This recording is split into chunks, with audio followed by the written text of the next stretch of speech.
Hi everyone, welcome back to my channel. This is Dixon and today we'll be reviewing another video titled Should Men Get Married?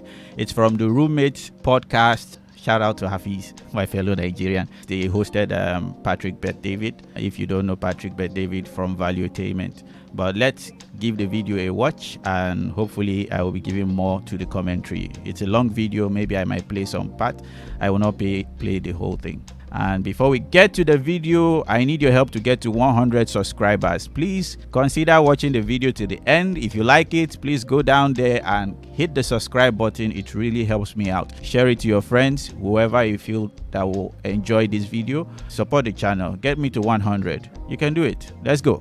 So one of the questions that people always ask is, what is the incentive of a very successful, especially financially successful man to settle down and get married? So I'm very curious about, from your personal perspective, as a man who was being successful, who had an onward trajectory, who was doing so well, what made you decide to get married? The risk is very high, by the way, to get married. You know, for me, when I was 28, I had made a decision I'm never going to get married. I said, I'm staying single. And my assistant, very good friend of mine at that time, Sandra, Patty, said, why don't you go read this book, 101 Questions to Ask Before You Get Engaged by Norman Wright. So I read the book. When I read the book, I'm like, interesting. I was talking to 4 girls at the time. I said, why don't you guys read this book as well and see how you feel about it? So they did. I'm like, I could never be with you. You and I would never work out. But I asked the one question, why get married? There's way too much risk to it. So then I sat there and said, well, you have somebody to come home to every night. You can still have somebody to come home to if you're single. Matter of fact, you can have options. If you know what I mean? When you have the money, you can do whatever you want to do with that. Yeah. But tax benefits, I don't care about that. I can move to another state and get better tax benefits. It's somebody that it's somebody that can help you. It's somebody that can do this. Not there yet. And then it goes to, okay, look, you can make all the money in the world. Then what? Like, what leaves you? A book? Yeah, they say the Jewish proverb says there's 3 things every man should do. Write a book. The type of things people say brings benefit to a man from a woman, we can always find alternatives to that, but there is a main reason why we get married as men, and it's not because we want companionship, it's not because we want tax breaks, it's something more better beyond the benefits we see. Like, what leaves you? A book? Yeah, they say the Jewish proverb says there's 3 things every man should do. Write a book, plant a tree, have a son. Why?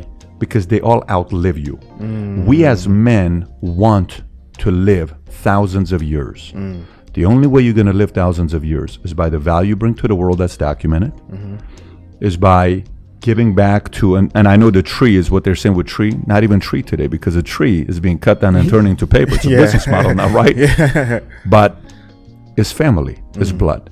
And when you see your kid and you find somebody to build a family with that's a good partner, meshes with you, good personality, you sit there and say, okay, great, this looks good, we can actually pull this off, then there's value for it. But I'm going to tell you something here right now. Basic rules about getting married today. If I'm a man, I'm not getting married before 30 at all. I would not even think about getting married pre-30. A lot of people argue with me. You don't know what you're talking about. I got married at 22 years old and I'm happily married. I'm 62. 22, 62, that was 40 years ago. That means the 80s. Yeah. You didn't have social media. You didn't have Snapchat. You didn't have Tinder. You don't have accessibility to what's out there today. Accessibility to sex today is so easy. The ability to be tempted today and screw up is so easy. The ability to screw up and make a royally, publicly humiliating mistake today is very high. And ain't no man walk on water. Okay? And no man walks on water. Everybody sees and says, oh my gosh, she's beautiful, but I'm married. There's nobody that's perfect to say, I don't have to worry about the mistakes I'm going to make. The risk is high today. The reward is not as high as it used to be, because at least back in the days, say you and your wife got into a fight 20 years ago. You got a 30-minute drive, okay? And at the office, you talk to her. Why don't I come home and talk to you tonight?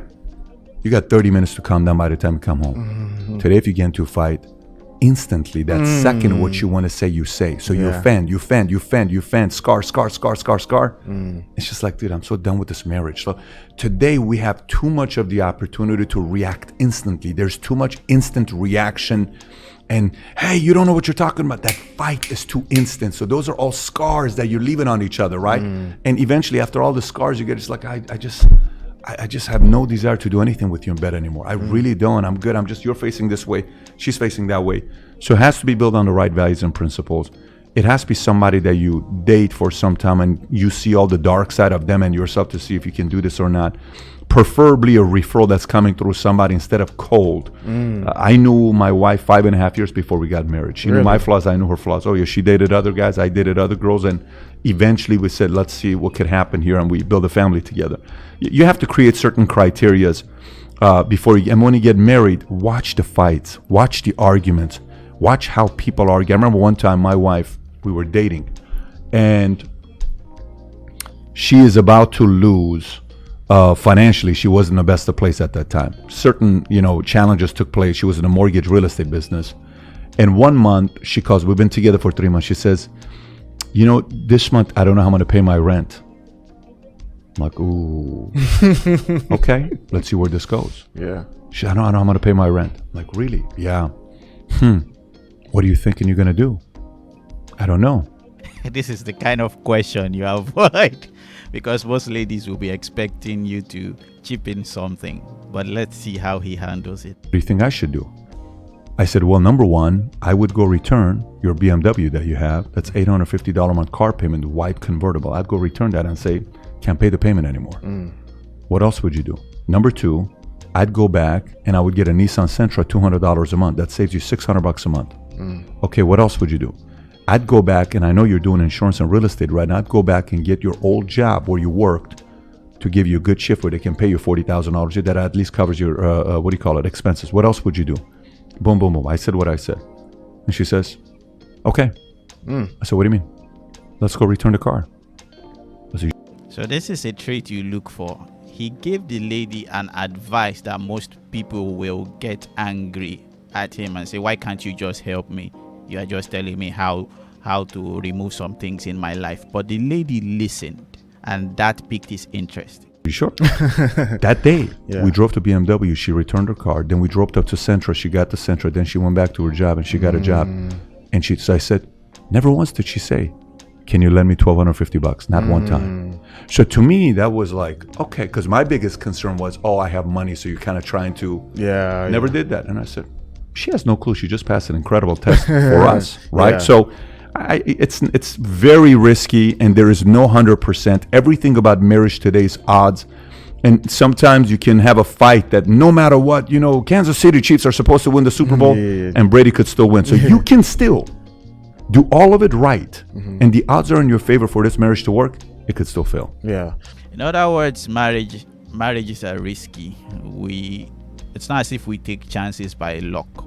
We try our best to remove all the things that will make it fail. But in the end, we leave it all to God, because the person you might be courting or examining might be tricking you all the way till the aisle. And in the end, maybe in the next 5 years, they show their real color. Or they gradually change their attitude towards something that is bad. But the fact that she was teachable was a very good indication for him. It is a conversation that we're always having, and I think, to me, similar to you, I think the advantage of a man's ability to raise his son is so important in today, especially as the world gets more and more crazier. I just think, that's one of the incentives for me, is that, like, similar to how my father was able to be in my life, and I know you shared a story last time on the podcast, how having that 1 week with your dad, 1 day a week with your dad, really shaped your life. And I always said that I grew up very rich. And people are like, oh my gosh, you were spoiled. How much cars? You're like, no. My parents were immigrants. We had no money. But my dad gave me so much love and time. Powerful, and that was the richness that I grew up with. So for me, the beauty and value is in that for marriage. And so you made a point about criteria for selecting a wife. So if your son was 32 years old, he established himself financially, you see he's doing well, and he's trying to settle down, what would be 3 criteria that you give him for a wife that comes off the top of your mind? Yeah, so first of all, you have to be physically attracted. So that's not even one of the three, but you do have to be physically attracted. Okay. So the whole idea about, well, it doesn't matter. Oh, no, it matters. Okay, it matters. And by the way, my wife and I, till today, we talk and we say, hey, we have to stay in shape for each other. We have to be attractive to each other. We have to want to have sex with each other because that is a very important part of marriage. So it's not like 280 pounds, but you said through thick and thin. Yeah, this point he's making is very, very important. You have to be attracted to your spouse, not to the high extent of the top 1% kind of attraction. No, she has to attract you. And the same thing, you also have to attract her. Like I told my sister, see, if I get married, or rather when I get married, the two of us will have to make a commitment, because even right now, I'm working towards making myself look good enough for my wife to be good, to be happy. So she cannot come on her own and start adding weight and adding weight and adding weight. I told my sister, see, the minute she starts adding weight, I will just, sister, wake up, let's go and work out. A little too much thick right now, and I'd like some thin, right?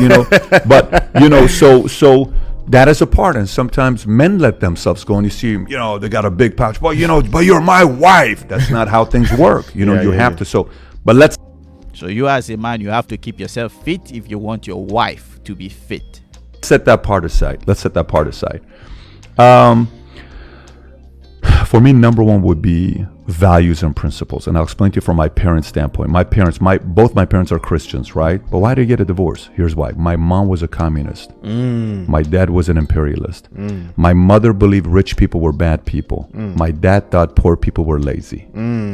Look how big of a conflict that is. Yeah. So my dad's trying to become rich, but that's who my mom hates. How can your husband become exactly what you hate? The more my dad's aspiring to become rich, the more you despise rich people. Why would he become rich? You don't like rich people. I don't know if that made sense or not. Yeah, it makes so perfect it's kind of like, sense. dude, I'm trying to really give you the life, but she despises rich people. So values and principles. To me, politics is almost more important than religion. People say, why would you say that? That's so weird. Okay, so if a Christian marries a Catholic, yeah, they're both Christians, a little bit different. If a Christian marries a Jew, okay, one's a Christian, one's a Jew. But it's very different, Patrick. I get it. But 10 Commandments, okay? Yeah. Same values and principles in that area, but economically, if you believe. It depends on the religion, so I will disagree with Patrick on this one. If you're an atheist and you go and marry a Christian, there will be chaos in the house, because how will you raise your children? That affects you from the beginning. So I will say religion first before politics. Certain economy is going to be one way, and she believes in a different way. If you believe politically one side and she believes, you're causing too many fights, and you're causing way too many things for kids to also have more fights with. So philosophically, you got to be on the same page. The magic, the excitement's got to be there when you're around each other. It's not going to be like that forever, because, when you have kids, you can't have sex for 3 months, and it's going to be a lot of things that's going to hurt the magic at times, but there's got to be that twinkle where you're like, man, I can't wait to see her. I can't wait to go have that dinner with her, right? And then, ask a lot of questions up front. Man, I said, so let me ask you this. Yeah, what are we going to do one day if this happens? What would you do? One time I asked my wife, I said, let me ask you, if we get into a big fight, okay, terrible fight, I'm talking horrible fight. We're together for 9 months when I asked this question. I said, who would you call? She said, I would call this person, that person, this person, this person, this person. I said, okay. So I got a paper and pen out. Tell me about this person. Are they married? No, she's divorced. Okay. Tell me about this person. Tell me about that person. I said, yeah, I'm not ready to get married. She says, why not? I said, because everybody you call is going to defend you, and they need to defend me. But everyone's going to defend you. She says, what do you mean? Who are you going to call if we get into a fight? I said, let me tell you who. I said, Dudley, my dad, and I went through a list of the names that I would call. I said, you know what every one of these guys would defend? Who? You. They would all say I messed up, to come and apologize to you. I said, you see, the challenge is, if I have way too many divorced friends like to recruit people to the divorce community. Guy, that's powerful. Powerful statement. Wow.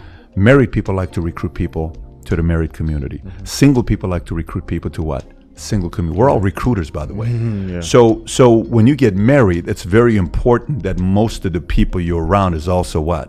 like you, yeah. or else you're going to be tempted. So I made the list, she made the list. So you guys got to have the conversation where you ask and say, hey, if something happens, who are you going to call? And then I'm telling you, 90% of the questions you're asking me is in 101 questions to ask before you get engaged. Baggage, what do you bring to the table? You know, what things do I have to worry about? Exes, are you comfortable with a kid? I guess the last one I would add with you would be the following. Create a list of your 3 non-negotiables, which means, look, no matter what, we have to be both same faith, hypothetically. No matter what, you can't have any kids. No matter what, you can't be married before. Or no matter what, you can't have this. Create your 3 no matter what, and don't create a 20 no matter what. Only 3 no matter what. So you got to think about all the no matter what's and then narrow it down to what? 3. Once you have your 3, never compromise the 3. Many people do, just because the sex is good, or just because she's too pretty, or just because he's way handsome, or just because, you know, you cannot compromise your non-negotiables. When I'm running a company, a guy came up and he says, hey, Pat, let's do a deal on the side. I'm going to pay you $1 million a year. And this is when I was smaller. He said, I'm going to pay you $1 million a year. No one's going to know. Let's do a side contract. I said, you know what's crazy? He says, what's that? I said, you have no idea how much I need that $1 million right now. He says, I said, you have no idea how much I need that $1 million right now. I'm telling you, I need that $1 million right now because I'm bleeding. I said, but do you know if one of my guys finds out who's loyal to me, that I did a side deal with them with you, even though I've never known you before, we just started like 6 months ago. I said, I lose trust with all. I said, I can't do that. It's part of my non-negotiable. I said, I can't do it. I said, I appreciate the offer, but I cannot take you on that. He was blown away. Because everybody else said it. There is a longer version of this video, and I promise you it is very, very informative. I will advise you to go and watch that video. I will leave this short version and also the long version on the description below, so please check it out. I don't really have much to add. The reason a man gets married is because of legacy, because there's no purpose in you just coming into the world and just living without leaving somebody that will pass on your philosophy or your belief or your values to the next generation. So you have the ability to create a human being. It will be a shame for you to create a human being in the worst possible environment. And any child you bring into this world outside marriage is more or less like you are just throwing them out to the world or to the wolves. So that's why we get married. If you don't agree with me, please leave your comments down below. Get me to 100 subscribers, and I will see you guys and gals next time. This is Dixon signing out.